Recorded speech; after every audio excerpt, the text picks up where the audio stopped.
Assalamualaikum warahmatullahi wabarakatuh. Alhamdulillah, wassalatu wassalamu ala rasulillah. Segala puji dan puja kehadirat Allah subhanahu wa ta'ala, juga salawat dan taslim kepada Nabi besar Muhammad sallallahu alaihi wa ala alihi wa sahbihi wasallam. Saudaraku Siman, bertemu lagi di hari Rabu siang hari di 13.00 waktu Indonesia Barat untuk melanjutkan bab kita Riyadhus Shalihin tulis oleh Imam Nawawi rahimahullah. Dan kita akan masuk bab baru, bab ke-87, masalah bab menjaga kebiasaan baik. Subhanallah, saudaraku seiman, seperti biasa kita kasih mukaddimahnya dulu. Maha suci Allah subhanahu wa ta'ala atas segala kemudahan yang diberikan untuk orang-orang beriman. Dan bagaimana seseorang muslim kalau sudah sampai pada sebuah titik kebaikan, maka dia istiqamah mempertahankan itu. Dan cukup banyak perintah Allah subhanahu wa ta'ala dalam Al-Quran, peringatan Nabi SAW dalam banyak hadis beliau, agar setiap muslim istiqamah dalam amal-amal dan kebaikan yang mereka sudah kerjakan. Ini bagian daripada perintah agama. Allah SWT juga memerintahkan Nabi Muhammad SAW, "Fastaqim kama umirt", beristiqamalah sebagaimana telah engkau diperintahkan. Artinya mempertahankan satu perbuatan-perbuatan baik atau kebiasaan-kebiasaan baik yang tidak melanggar agama. Kalau kebiasaannya harus baik dalam pandangan agama tentunya. Nah ini kurang lebih gambaran yang akan kita bahas pada bab ini teman-teman sekalian. Bagaimana setiap orang di antara kita selalu menjaga di saat Anda sudah mencapai level juara, maka bagaimana Anda istiqomah mempertahankan konsisten, kalau bahasa kita ya, konsisten mempertahankan ya agar Anda selalu saja juara. Nah itu yang penting ya, karena untuk mencapai juara satu tidak sulit. Ya, dia tinggal bekerja keras, berusaha, mungkin dia akan mencapainya. Tetapi untuk menjaga juara satu itu agar selalu saja dia bisa mempertahankannya, ini butuh istiqomah dan konsisten. Dan bagaimana dia selalu meningkatkan dan menjaga kualitasnya dari apa yang sedang dia kerjakan dan sedang dia miliki, serta juga meningkatkan kuantitas di saat itu dibolehkan kuantitas ditingkatkan. Karena dalam ibadah tidak semua boleh Anda tingkatkan kuantitasnya ya. Seperti sholat wajib sudah ditentukan jumlahnya. Misalnya sholat duhur 4 rakaat, tidak bisa kita mengatakan saya akan tambah kehusyuan sebagai peningkatan kualitas, lalu kemudian dia bilang saya juga akan tambah kuantitasnya, saya akan tambah menjadi 8 rakaat misalnya. Ini tidak mungkin. Tapi di saat ibadah itu boleh tentunya untuk ditambah kuantitasnya, misalnya jumlah zikir, ya, jumlah banyaknya mengkhatam Al-Quran atau banyak membaca ayat-ayat Al-Quran, baik memperbanyak dan meningkatkan nilai sedekah misalnya ya. Nah ini semua, atau berulang-ulang mengerjakan haji dan umroh, ini kan semua adalah hal-hal yang tentu boleh saja selama syariat membolehkannya. Baik teman-teman sekalian, Imam Nawawi rahimahullah mengangkat dalil-dalil di awal-awal bab ini atau di awal bab ini. Yang pertama adalah surah Ar-Ra'd ayat 11 yang bunyinya, "Inna Allaha la yughayyiru ma biqaumin hatta yughayyiru ma bi anfusihim." Sesungguhnya Allah tidak akan mengubah nasib satu kaum sampai mereka mengubah atau ya sampai sesungguhnya Allah tidak akan mengubah keadaan satu kaum, ya, tepatnya begitu terjemahannya, sehingga mereka mengubah keadaan yang ada pada diri mereka sendiri. Nah, terjemahan ini penting sekali ya untuk kita fahami di awal bab kita. Bagaimana kalau seseorang membiasakan diri pada satu kebiasaan buruk ya. Kalau dalam agama kemaksiatan misalnya pelanggaran-pelanggaran agama, lalu dia membiasakan diri untuk itu, maka Allah tidak akan mengubah keadaan dia. Sampai dia sendiri berupaya untuk taubat memperbaiki, maka di saat itulah Allah Subhanahu wa taala akan memberikan kepada dia ya kesempatan untuk bisa mengubah. Di saat dia komitmen untuk bangun sholat malam dalam hal kebaikan misalnya, maka pada saat dia bangun Allah akan mudahkan dia untuk mengerjakannya. Tinggal bagaimana kita menjaga setelah itu agar kita konsisten atau istiqomah sebagaimana sudah kita bahasakan tadi di pembukaan ya. Dan ayat ini mencakup umum ya, apapun sifatnya, selama seseorang mau mengubah dirinya menjadi lebih baik, Allah akan mudahkan. Selama orang itu tidak mau mengubah, tidak mau menjadi orang lebih baik, maka Allah pun membiarkan dia dalam kondisi dan keadaannya. Selanjutnya, firman Allah SWT surah An-Nahl ayat 92 yang berbunyi, "Wala takunu kallati naqadat gazlaha min ba'di quwwatin ankatha." Dan janganlah kalian seperti seorang perempuan yang mengurai benangnya yang sudah dipintal dengan kuat menjadi cerai-berai kembali. Ya. Ini dalam surah An-Nahl ayat 92. Ya. Di sini Allah Subhanahu wa taala memberikan contoh ya kepada kita agar jangan sampai seseorang itu setelah istiqamah, setelah mengenal kebenaran, setelah mengenal agama Allah Subhanahu wa taala, setelah mencapai prestasi tertentu dalam kebaikan-kebaikan, kemudian mereka mengubah lagi semua itu, meninggalkan lagi semua itu. Dan subhanallah, ini yang harusnya diperhatikan oleh setiap orang mukmin dan mukminah. Karena setiap kali kita sudah mencapai satu prestasi ibadah tertentu, misalnya Anda berpuasa, Anda sholat, misalnya kita bicara sunnah ya, kalau wajib mungkin sudah tidak ada pilihan.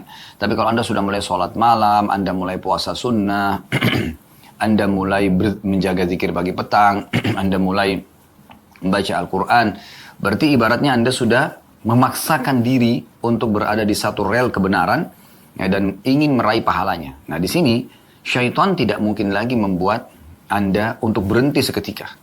Karena ibarat orang yang sedang berlari, syaitan hanya bisa menggoda dengan kondisi dia harus lari secepat kita atau lebih cepat. Kemudian dia menghalangi, ya, agar jangan sampai lari kita ya, bisa terus ya, konsisten untuk lari dengan kecepatan itu. Tapi ini agak sulit buat dia. Dan jauh lebih mudah bagi syaitan di saat misalnya seseorang itu tidak pernah memulai kebaikan itu. Seperti ibaratnya orang sedang berada di garis start. Selama kita belum memulai, maka syaitan sebagai rival kita akan terus saja ya menggoda kita, kamu tidak mampu, kamu tidak akan bisa, kamu akan kalah. Atau dia melalaikan kita, ya mengajak ngobrol misalnya, atau menawarkan banyak hal supaya kita tidak memulainya. Ya. Tapi kalau seseorang sudah memulainya, maka syaitan tidak punya opsi itu lagi. Dia akan bisa mengejar kita kalau dia pun ikut berlari.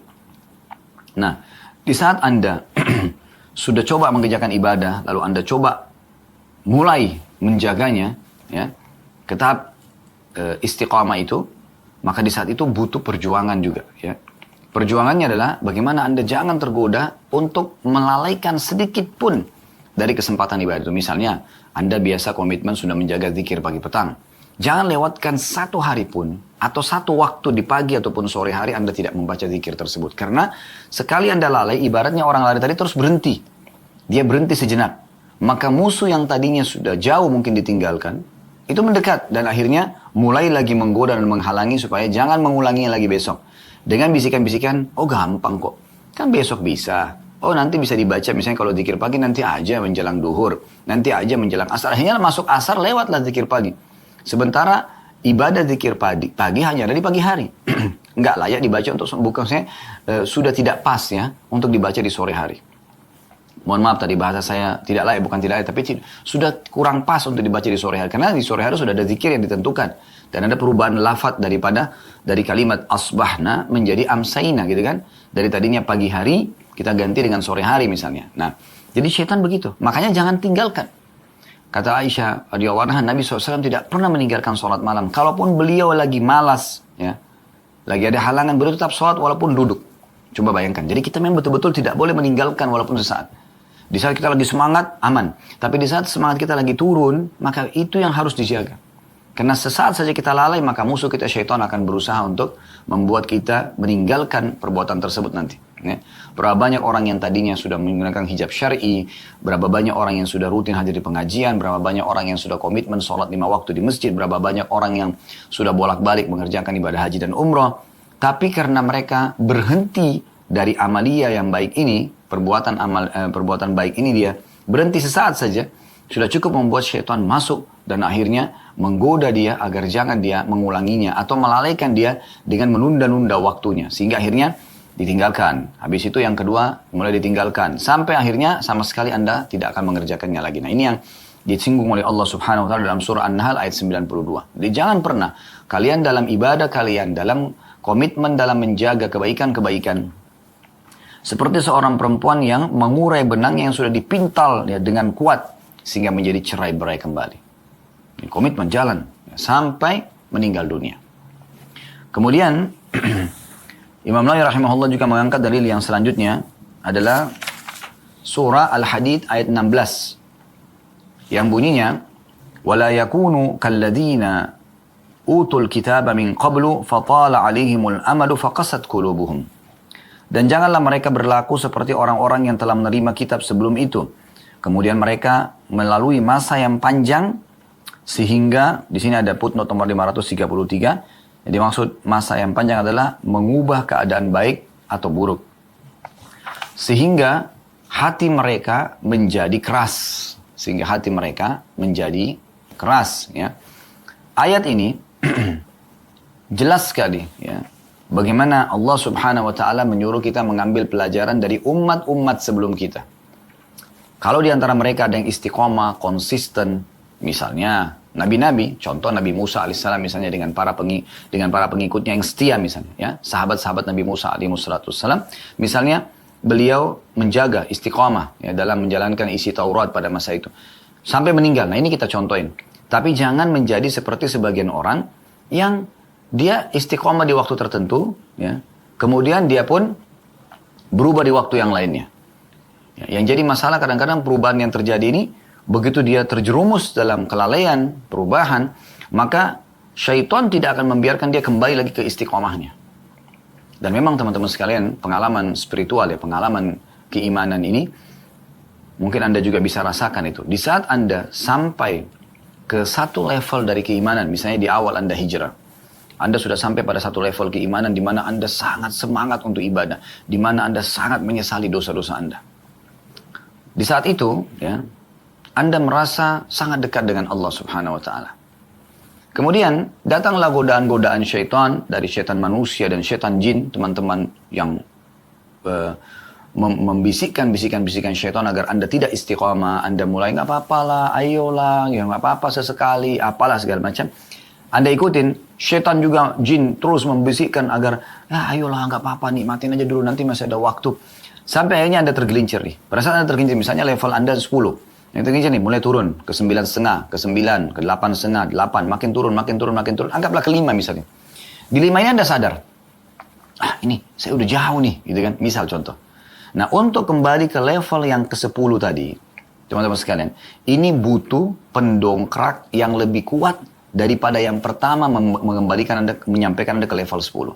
Contoh misalnya, di saat awal tadi Anda istiqomah, Anda taubat, Anda hijrah, Anda berubah. Yang membuat Anda semangat seperti itu, misalnya Anda dengarkan ceramah seorang ustadz. Ya. Anda dengarkan ceramah seorang kiai, Anda dengarkan ceramah seorang syekh, seorang alim misalnya. Atau seorang da'i Anda dengarkan. Misal tentang kuburan. Sadarlah Anda. Mulai dari situ pemicunya Anda mulai terus bertobat kepada Allah. Anda terus beramal saleh sampai ke level 10 tadi misalnya. Sekarang Anda tergoda lagi nih, turun karena godaan syaitan manusia dan jin tadi. Sampai Anda ke level 5, Anda sadar, kayaknya saya sudah jauh nih, saya harus kembali. Nah, untuk kembali lagi ke level 10 tadi, butuh pendongkrak yang lebih kuat daripada apa yang dulu mendongkrak Anda sampai ke level 10. Misal, Anda kembali mendengarkan ceramah tentang kuburan tersebut, mungkin akan meningkat iman Anda. Tapi untuk kembali ke level 10 nggak bisa. Butuh pendongkrak yang lebih kuat. Oleh karena itu teman-teman sekalian, jangan biarkan turun. Usahakan, sebagaimana sabda Nabi SAW, sungguhnya iman itu punya masa-masa ya. Ada masa dia kuat sekali, ada masa dia turun misalnya. Nah, di saat dia turun kata Nabi SAW, siapa yang menuju kepada perbuatan bid'ah, pelanggaran-pelanggaran agama, kata Nabi SAW, maka hancurlah dia, binasalah dia.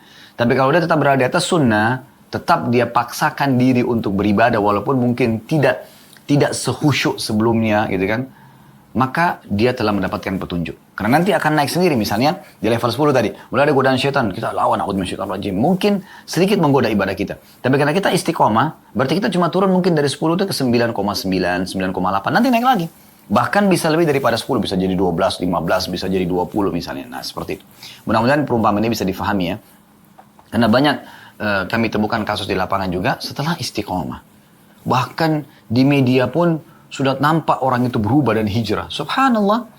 Berjalan waktu, karena tadi dia membiarkan bisikan-bisikan syaitan jin dan syaitan manusia menggoda dia, akhirnya dia pun terperosok. Nah, untuk kembali lagi itu tidak mudah. Dia butuh pendongkrak lebih kuat. Belum lagi orang-orang di sekitar dia, komunitas dia yang tadinya menyambut dia mungkin karena dia hijrah, tidak semua orang level imannya bagus. Kalau orang-orang yang level imannya bagus, mungkin dia akan merangkul kembali. Oh ya, akhi, silakan, Allah itu maha pengampun. Nah, dirangkul kembali. Ada tidak? Ada sebagian orang mengatakan, itu kan dia dulu pernah sendiri yang meninggalkan majelis taklim. Kan dia dulu yang berubah sendiri. Kan dia yang kembali kepada ininya dan itunya misalnya. Nah, akhirnya dia pun ditunggangi lagi oleh syaitan. Tuh kan, mereka nggak terima kamu. Kamu lebih sama komunitas ini. Sudahlah, nggak perlu terlalu lurus-lurus banget dalam agama dan seterusnya. Nah, ini yang sedang kita singgung dalam bab ini, teman-teman sekalian. Bagaimana seseorang itu benar-benar dia berusaha untuk menjaga kebaikan yang sudah dia dapatkan, ya. semaksimal mungkin dia menjaganya, dia konsisten. Kenapa kita teman-teman dalam satu hari sholat 5 kali? Kenapa nggak sekali saja? Karena itu. Jadi memang ada saatnya di mana kita tergoda, kita sibuk dengan aktivitas lainnya, maka dicas lagi. Setiap hari ada 5 kali kita cas iman kita. Setiap pekan kita ada Jumat, ya. Setiap tahun kita ada Ramadan misalnya, ya. Itu pengecasan terus. Kenapa Nabi SAW mengatakan umrah ke umrah setelahnya pengampunan dosa di antara keduanya? Kenapa umrah ke umrah? Kenapa enggak umrah sekali saja? Karena Nabi SAW bisa bilang kan, umrah itu ya sekali akan membersihkan dosa. Kan selesai kan? Tapi Nabi SAW tidak, motivasi kita. Dari umrah ke umrah setelahnya. Pembersihan dosa di antara keduanya. Agar kita ulang-ulangin. Kenapa kita setiap kali mau makan baca bismillah? Kenapa habis makan baca alhamdulillah? Kenapa enggak sekali seumur hidup?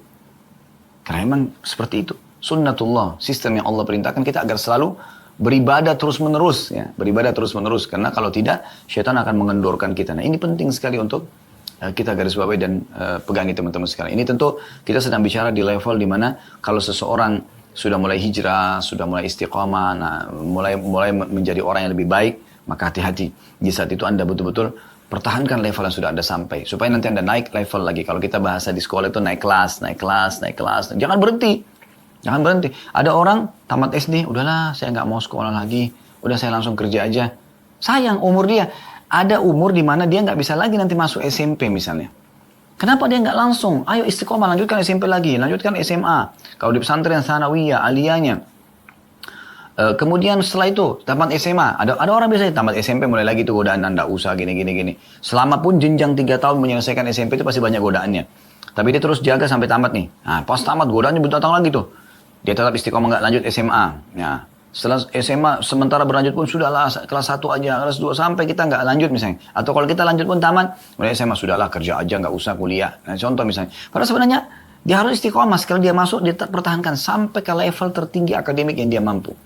Ini yang sering saya berbagi dengan kerabat. Ya, alhamdulillah ada beberapa di antara mereka yang dengar. Masya Allah ada yang sampai menjadi doktor belum 30 tahun misalnya ya. Menarik sekali gitu. Kenapa dia waktu awal selesai S1 datang minta nasihat gimana kira-kira. Lanjutkan saya bilang, lanjutkan semangat. Siapapun ikhwah selesai S1. Mumpung ada kesempatan lanjut ke S2. Terutama kaum laki-laki. Karena mereka butuh itu ya.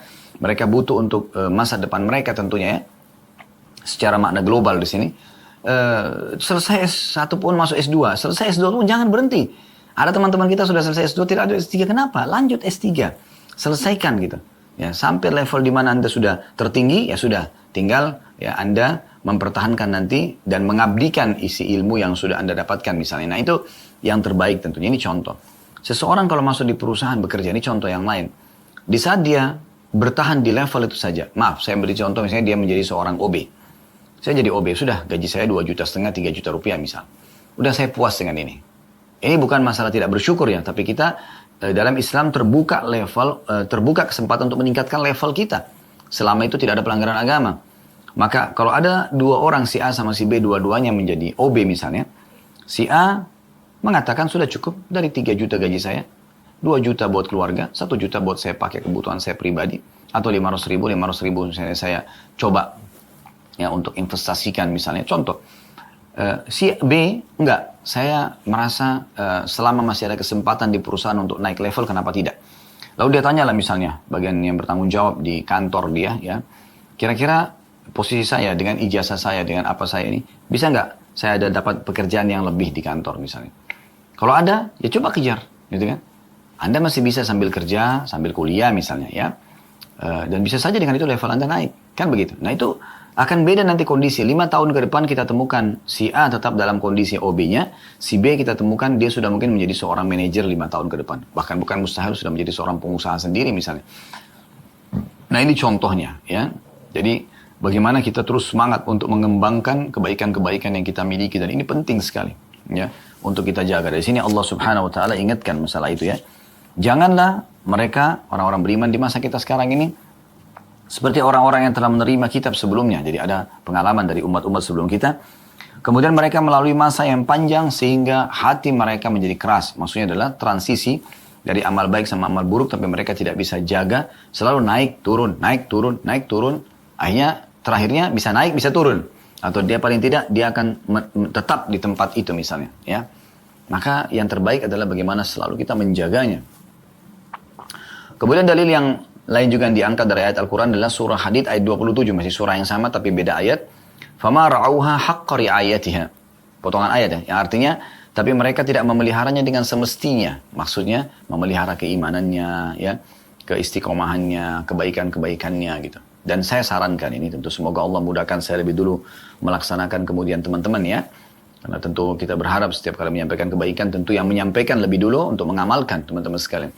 Nah kalau Anda hijrah, Anda pindah dari satu keadaan yang tadinya jauh dari agama menjadi orang yang dekat dengan agama atau malah mengaplikasikan isi agama itu ya, atau jauh dari Allah sekarang dekat dengan Allah SWT. Maka ini teman-teman jangan setengah-setengah. Hijrah 100%, jadi orang baik 100%. Kenapa Anda masih nyicil? Kenapa nggak sekaligus? Kenapa nggak sekaligus menjadi seorang penuntut ilmu yang benar? Berubah keadaan Anda. Dari Anda seorang penuntut ilmu, satu waktu Anda bisa menjadi ustadz, Anda menjadi seorang ustadzah. Tadinya Anda tidak bisa mengaji, sekarang bisa Anda menjadi hafidh atau hafidh Al-Quran misalnya. Ya, tadinya Anda diimami orang, sekarang Anda bisa mengimami orang lain.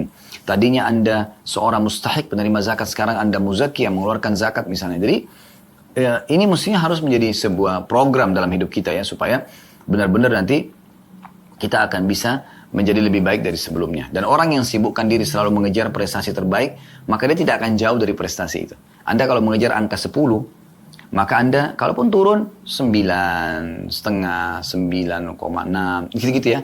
Wah ini kalau menyentuh angka 9 tuh sangat jarang kalau dia betul-betul tetap menjaganya gitu. Dan dia mudah sekali kembali ke angka 10, bahkan lebih daripada itu bisa ditingkatkan. Ya, kalaupun dia turun. Tapi kalau dia tidak turun, dia bertahan, maka bisa naik levelnya. Ya bisa naik levelnya. Ini yang dari tadi kita singgung teman-teman sekalian. Jadi coba kalau hijrah jangan setengah-setengah. Kebanyakan orang kendor dan jauh lagi dari Allah SWT sebagai amanah Allah singgung dalam surah Hadid ayat 27 ini. Sayangnya, kata Allah SWT, mereka tidak memeliharanya dengan semestinya. Mereka tidak merawat dengan baik iman mereka, ilmu mereka, komunitas mereka. Malah dia keluar, dia coba mengetes komunitas yang lain. Maksiatan lagi lah, lalai lagi dari agama gitu kan. Nah, terlebih lagi teman-teman sekalian, kita insya Allah esok hari mudah-mudahan Allah mudahkan akan memasuki bulan suci Ramadan. Maka ini bulan training, ya, pelatihan yang luar biasa. Bagaimana seluruh dunia ini, semua muslim dan muslimah akan mengikuti training ini. Dan tidak ada lembaga training dan masa training sedahsyat dan sehebat Ramadan. Ya, trainernya Allah Subhanahu Wa Taala. Ya. Para malaikat stafnya.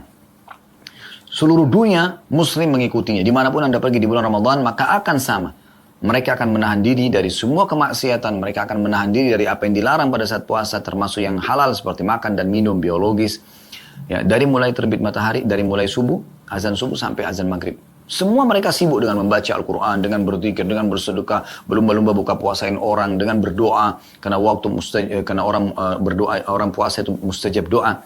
Sebagaimana sabda Nabi SAW, salah satu la turaddu da'watuhum, 3 golongan yang tidak akan ditolak doanya. Yang pertama adalah as-shaim hatta yuftir, orang yang puasa sampai dia berbuka puasa.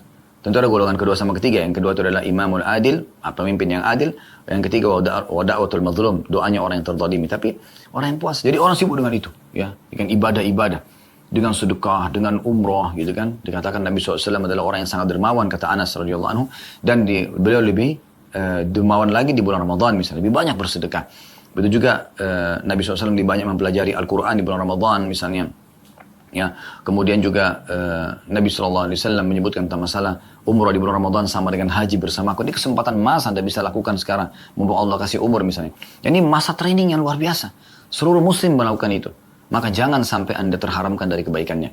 Ingatlah sabda Nabi SAW, ya, atakum syahrul Ramadan, syahrul mubarak. Terdatang kepada kalian bulan Ramadan, bulan yang penuh dengan berkah. Ya. Fihi tuftah abwabul jannah, pada masa itulah dibuka pintu-pintu surga. Wa tughlaqu fi abwabul jahim, ditutup pintu-pintu neraka. Wa tusaffadu fihi syayatin, dan dibelenggu syaitan-syaitan, ya. Kemudian fihi lailatun khairu min alfi syahr, ya. Di dalamnya ada malam lebih baik daripada 1000 bulan. Man haruma khairaha faqad harum, ya, siapa yang telah terharamkan dari kebaikan maka telah terharamkan dari semua kebaikan. Ini jangan sia-siakan, ya. Inilah saatnya Anda training, dan sampai akhir Ramadan Anda menjadi orang yang lebih baik kualitasnya, ya. Dan kemudian setelah itu Anda pertahankan istiqomah sampai 11 bulan ke depan. Ramadan akan datang, kita tingkatkan lagi lebih baik sampai kita bertemu dengan Allah Subhanahu wa taala, mendapatkan yang terbaik yang Allah janjikan. Ingat teman-teman sekalian, di saat nanti kita meninggal, ya, kemudian ada level yang kita bisa dapatkan sebenarnya di surga. Tidak kita dapatkan hanya karena kelalaian, kita akan menyesal nantinya. Walaupun kita masuk ke dalam surga, sebagaimana ada sebuah hadis disebutkan dalam riwayat Al-Baihaqi ya rahimahullah, di mana Nabi SAW mengatakan orang mukmin masuk ke dalam surga, dia akan menyesali beberapa peluang-peluang yang tadinya dia bisa dapatkan lebih baik level di surga yang dia sia-siakan. Atau kama qala Nabi SAW. Kita akan lanjutkan teman-teman sekalian membahas hadis dalam bab ini, walaupun di sini cuma disebutkan sebuah hadis ya, dan akan kita tambahkan tentu dengan banyak insyaallah tambahan-tambahan informasi ilmiah yang semoga saja membuat kita nanti bisa lebih memahami bab ini dan juga lebih menjaga keistiqomahan yang sedang dititik beratkan oleh Imam Nawawi rahimahullah dalam bab ini. Hadis yang diangkat oleh beliau adalah hadis nomor 697 dari awal belajar, berbunyi dari Abdullah bin Amr bin As radhiyallahu anhuma. Dia dan ayahnya adalah sahabat, makanya kita mengatakan radhiyallahu anhuma. Beliau berkata, Rasulullah SAW bersabda kepadaku, ya Abdullah, la takun mithla fulan, kana yakumul layli fataraka qiyamal layl. Kata Nabi SAW, wahai Abdullah, saya Abdullah bin Amr bin As, dinasihati oleh Nabi SAW. Janganlah engkau seperti fulan. Dulu dia sering bangun malam, maksudnya sholat malam. Namun kini dia meninggalkan bangun malam itu. Ini teman-teman sekalian, ya, sebuah hadis yang pendek, sebuah nasihat yang pendek dari Nabi SAW kepada seorang sahabat yang bernama Abdullah bin Amr bin As radhiyallahu anhuma. Tetapi luar biasa gitu, padat sekali. Ya, walaupun dia khusus menyinggung tentang sholat malam, tetapi sebenarnya maknanya bisa masuk kepada semua kegiatan kebaikan. Kata Nabi SAW, wahai Abdullah, jangan kau sampai seperti si fulan.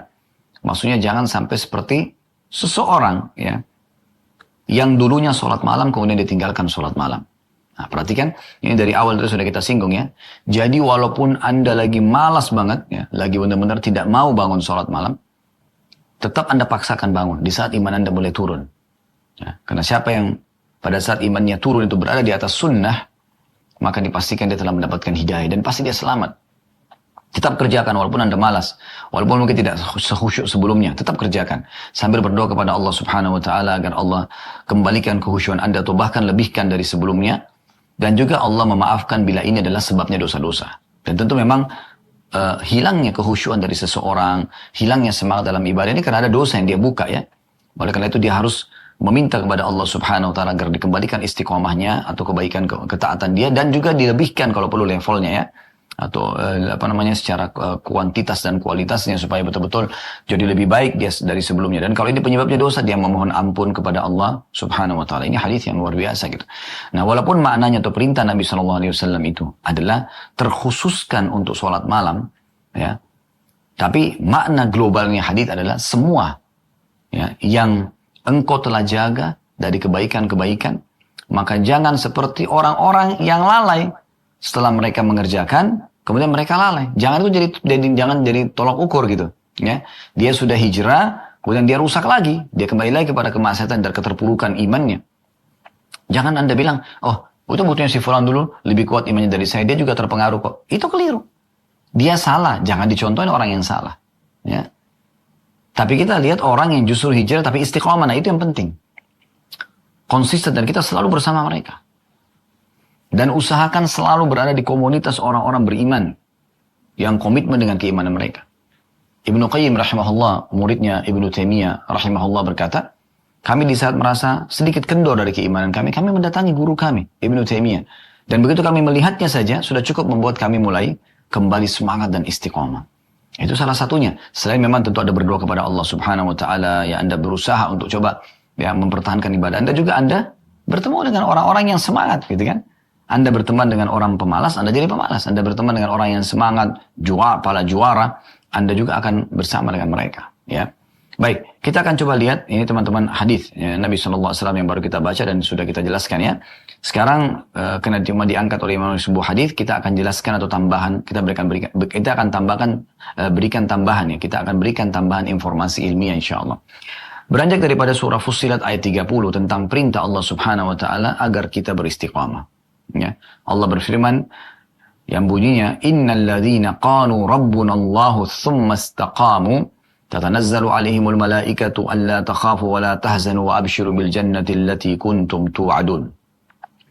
Sesungguhnya orang-orang yang mengatakan Rabb kami adalah Allah, kemudian mereka istiqamah pada pendirian mereka itu. Mereka kemudian Tuhanku Allah, lalu mengerjakan perintah meninggalkan larangan, komitmen dengan itu. Maka malaikat akan turun kepada mereka dengan mengatakan, di saat mereka meninggal dunia, Para malaikat mengatakan, jangan kamu merasa takut dan jangan kamu merasa sedih. Dan bergembiralah kamu dengan memperoleh surga yang telah dijanjikan Allah kepadamu. Pada saat meninggal, dia terus istiqomah, malaikat akan mengucapkan dan dia dengarkan sendiri. Dan demi Allah teman-teman, kalau anda meninggal dalam kondisi beriman kepada Allah dan anda istiqomah dengan iman anda, demi Allah anda akan lihat ini dan buktikan. Malaikat akan datang, anda nampak depan mata anda dan akan anda dengarkan suara dia untuk mengucapkan ini. Ya, sebagaimana Allah sudah firmankan, ya, jangan kalian takut. Tidak usah khawatir dengan kematian ini. Ya. Jangan merasa sedih karena ketinggalan dunia kalian. Tidak perlu khawatir. Dan bergembiralah kamu. Dengan kematian ini kamu akan memperoleh surga yang telah dijanjikan untukmu. Para ulama tafsir berbagi atau menjadi beberapa pendapat dalam menafsirkan ayat ini. Surah Fussilat ayat 30. Yang pertama, ada di antara mereka yang mengatakan yang dimaksud dengan istiqomah di atas tauhid.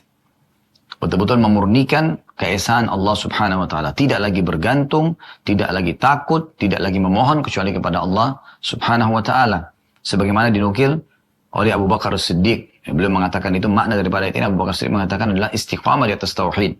Begitu juga diikuti oleh tabi'in yang bernama Mujahid rahimahullah. Pendapat kedua disampaikan oleh Ibnu Abbas radhiyallahu anhu, Qatada, kemudian Al-Hasan Basri.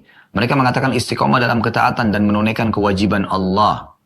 Ya, yang dimaksud di sini adalah orang-orang yang nanti pada saat meninggal didatangi oleh malaikat, lalu malaikat menyampaikan berita gembira kepada mereka, memberikan ketenangan agar jangan takut melalui proses kematian ini, ya, dan apa yang datang setelahnya. Itu adalah orang-orang yang istiqamah selama hidupnya di atas ketaatan dan menunaikan kewajiban yang sudah Allah berikan atau bebankan kepada dia. Pendapat yang ketiga, pendapat Abu Aliyah As-Su'di, ya, mengatakan istiqamah di atas ikhlas dan dalam beramal hingga maut menjemput. Jadi di sini lebih khusus lagi adalah ibadah sudah pasti dikerjakan, tapi bagaimana dia istiqamah dalam keikhlasannya supaya jangan sekali ikhlas dalam sholat nanti misalnya duhur, asar dia riya, istiqamah di situ kata Abu Aliyah. Ya. Sampai maut menjemput, sebagaimana ya. Pendapat ini sudah disampaikan oleh Abu Aliyah dan juga As-Su'di. Ya. Namun kalau kita lihat teman-teman sekalian, makna istiqamah tidak luput dari ketiga-tiganya. Istiqamah di atas tauhid, ya, sebagaimana dari perkataan Abu Bakar dan Mujahid. Istiqamah di atas ketaatan, ya, dan menunaikan kewajiban Allah, sebagaimana perkataan tadi Ibnu Abbas radhiyallahu anhu, Al-Hasan Basri dan juga Qatada rahimahumullah. Istiqamah di atas keikhlasan dalam beramal, sehingga selalu ikhlas di setiap amal supaya diterima oleh Allah SWT, sebagaimana dinukil dari Abu Aliyah dan juga As-Su'di. Semua ini masuk dalam makna istiqamah itu, ya. Dan ayat ini, ya, menjelaskan sebuah hal yang luar biasa. Di saat maut menjemput, para malaikat mengatakan itu. Jangan takut, jangan sedih, gak usah khawatir. Artinya jangan takut, ya. Sebagaimana dinukil dari perkataan Mujahid, Ikrimah dan juga Zaid bin Aslam, mereka mengatakan maknanya jangan takut pada akhirat yang akan kalian hadapi. Jangan takut, tak usah khawatir.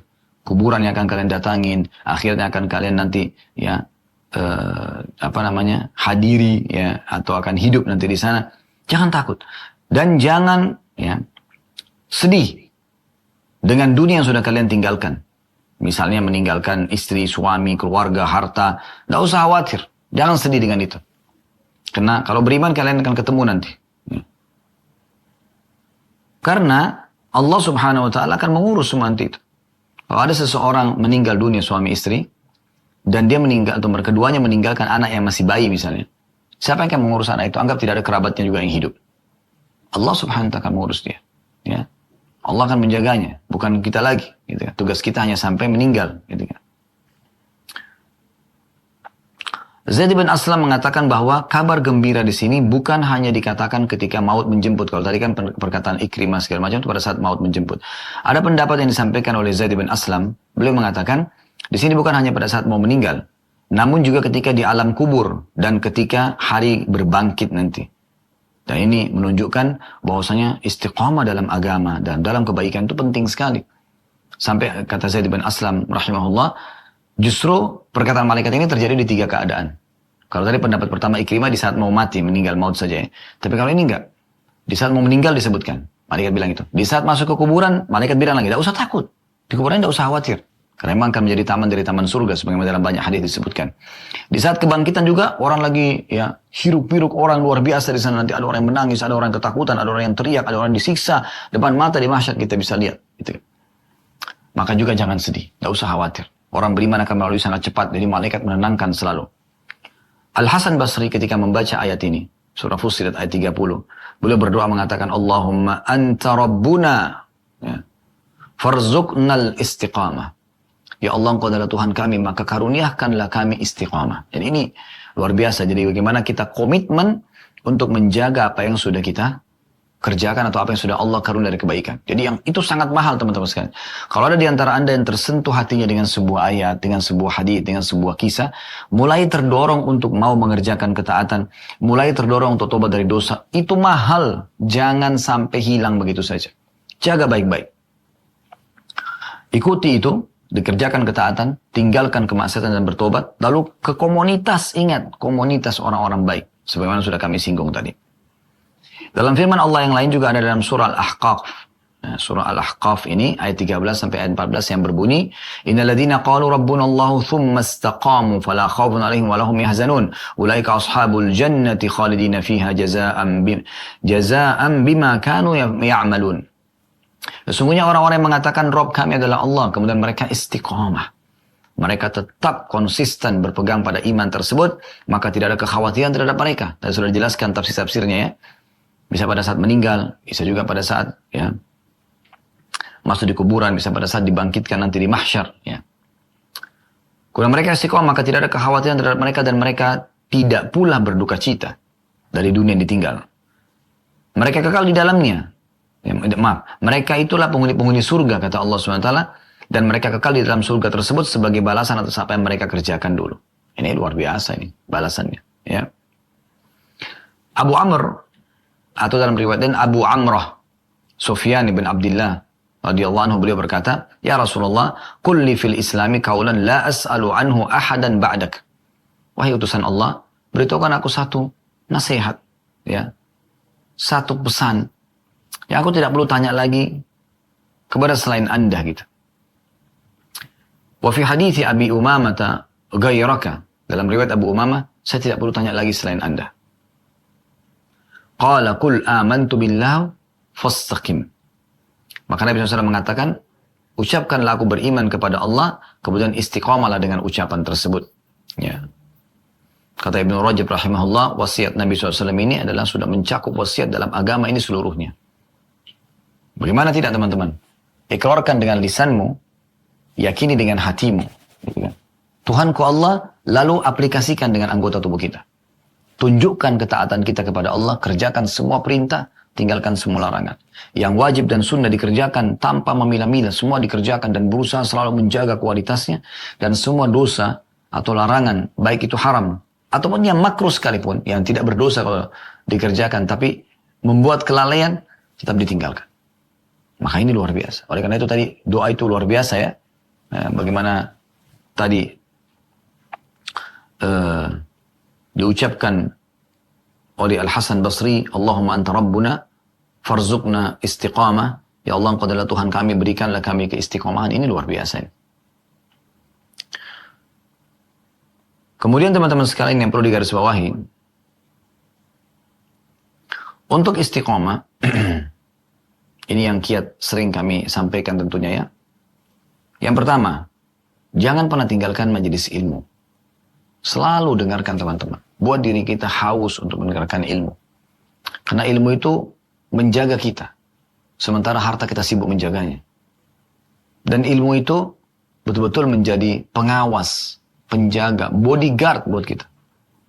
Kalau sudah berilmu, kita kalau mau makan, mau minum, mau bekerja, mau berinteraksi apapun ya, sama orang-orang misalnya, dalam kegiatan apapun, maka pasti ilmu akan mengatakan, ini iya kerjakan, ini jangan kerjakan.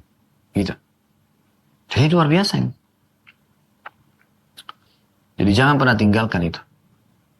Yang kedua, ya, yang perlu diperhatikan adalah, amalkan ilmu itu. Selalu paksakan diri untuk bisa mengamalkan. Sudah tahu sholat duha, kerjakan sholat duha itu dan paksakan diri. Sudah tahu sholat malam, kerjakan. Selama Ramadan nanti ke depannya kita sudah mulai membaca Al-Quran, mulai memaksakan diri ibadah yang zikir, mulai sholat tarawih, mulai sholat berjamaah di masjid, apalah berdoa, bersedekah, umroh dan seterusnya. Istiqomah, jaga. Setelah Ramadan jaga. Kerjakan itu. Jangan menjadi seperti sebagian orang, tadi sudah disinggung ya, seperti wanita yang sudah ya menenun atau sudah merakit dengan baik benangnya lalu dia cerai beraikan kembali. Jangan jadi seperti itu. Tadi yang Allah sebutkan di dalam ya, surah An-Nahl ayat 92. Dan janganlah kalian menjadi seperti seorang perempuan yang menguraikan benang yang sudah dipintal dengan kuat sehingga bercerai-berailah dia. Amalkan ilmu itu. Dan dalam mengamalkan, paksakan. Kalau tahun lalu Anda di Ramadan tidak baca Quran, sekarang Anda baca Quran. Kalau tahun lalu Anda baca tapi tidak menghatam, sekarang Anda menghatam. Paksakan diri. Jadwalkan. Yang ketiga, komunitas. Lalu saya ulangi, komunitas. Anda bersama dengan orang malas, Anda akan malas. Anda bersama dengan orang rajin, Anda akan rajin. Anda bersama dengan orang-orang soleh, akan jadi orang soleh. Anda bersama dengan orang fasik, Anda menjadi orang fasik. Kata Nabi SAW, Al-maru ala dini khalili. Seseorang susah dengan agama sahabatnya. Falandur ahadukum ila man yukhalil. Pilih baik-baik orang yang dijadikan sebagai teman. Yang keempat, berdoa kepada Allah Subhanahu wa Ta'ala. Minta agar istiqamah. Tadi Hasan Basri sudah mengatakan. Waktu baca surah Fussilat ayat 30 tentang orang-orang yang ya mengatakan Tuhanku Allah istiqamah, dia mengatakan Allahumma anta rabbuna farzuqna istiqamah. Ya Allah, Engkau adalah Tuhan kami, berikan kami istiqamah. Berdoa kepada Allah Subhanahu wa taala. Ada doa Nabi SAW yang diajarkan kepada kita semua, Allahumma habbib ilainal iman. Ya Allah, cintakanlah ke dalam hati kami keimanan. Wa zayyinhu fi qulubina, dan hiasi dalam hati kami keimanan tersebut. Wa qarrih ilainal kufra, buatlah kami benci dengan kekufuran. Wal fusuq, pelanggaran-pelanggaran agama. Wal isyan, pembangkangan. Ya. Wa ja'alna minar rasyidin, jadikanlah kami orang yang selalu mendapatkan petunjuk. Ya. Istiqamah itu indah, enak. Doa kepada Allah Subhanahu wa taala. Dengan begini insyaallah Anda akan bisa ya selamat insyaallah, dan tugas kita hanya sampai ajal datang saja. Baik, ini bahasan kita teman-teman sekalian. Semua bermanfaat. Subhanakallahumma bihamdika asyhadu an la ilaha illa anta astaghfiruka wa atubu ilaik. Wassalamualaikum warahmatullahi wabarakatuh.